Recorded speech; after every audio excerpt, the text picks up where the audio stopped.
à vous, chers jeunes, vous tous qui pouvez nous rejoindre par le travail, la foi et la mission de Ephata. Grâce et paix de la part de notre Seigneur Jésus-Christ. J'ai bien dit, chers jeunes, parce que je m'adresse à vous. Au moment où vous allez vivre les journées mondiales extraterritoriales, où vous, de Dakar, vous accueillez votre frère de la sous-région et des autres diocèses de notre beau pays, le Sénégal. Le thème que vous allez vivre, voici la servante du Seigneur, qu'il me soit fait selon ta parole, est tiré de l'annonciation de l'ange Gabriel à notre Sainte Mère, la Vierge Marie. Et dans ce texte que vous avez certainement déjà commencé à méditer, il y a des points fondamentaux. Il y a d'abord la présence divine. Dieu au cœur de l'appel. Dieu au cœur de la vocation. La présence divine dans cette humble et belle maison de Nazareth. Dieu présent dans notre vie de tous les jours. Dieu présent dans nos maisons. Dieu présent dans nos églises, dans nos CEB et dans nos familles.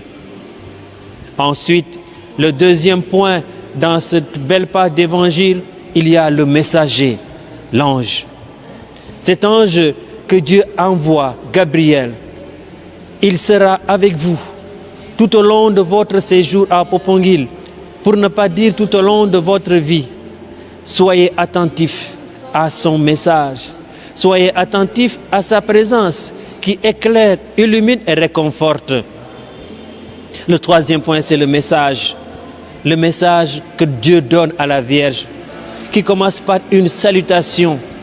Et à travers cette salutation, l'ange va dire à la Vierge Marie le fondement de sa visite. Dieu nous salue. En nous saluant, il nous dit le fond de sa visite. Il nous visite tous les jours. Il nous visite à chaque moment que nous avons rencontré un frère à aimer, à aider et à accompagner. Il y a un élément ô combien important qui est le troisième ou le quatrième point, c'est la contestation du message. La Vierge Marie n'a pas accepté tout de suite tout ce que l'ange lui a dit. Le projet de l'ange n'a pas été accueilli tout de suite. Elle a eu le temps de se poser des questions, de lui dire comment cela va-t-il se faire. Nous aussi, en recevant l'appel de Dieu pour une mission en Église, pour une vocation particulière dans l'Église, il serait bon de se poser cette question. Comment, Seigneur, je peux réaliser? Pourquoi, Seigneur, avez-vous eu la grâce de me choisir? Et ensuite viendra le cinquième et dernier point, le signe. Le signe d'Élisabeth, la cousine, celle qu'on appelait la stérile qui enfante, car rien n'est impossible à Dieu.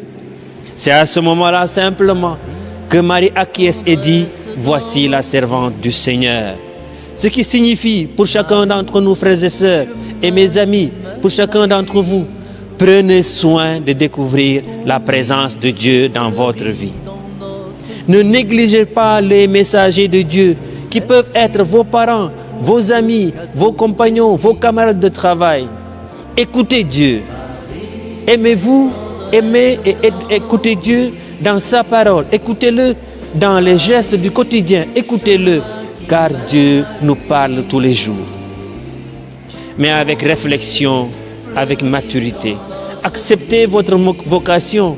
Allez à l'école de Saint Jean-Paul II, qui lui-même disait de chacun d'entre vous, la jeunesse est le printemps de l'Église. Oui, soyez jeunes, soyez forts, soyez vaillants. Et que Dieu vous bénisse et que Dieu vous accompagne maintenant et pour les siècles des siècles. Amen.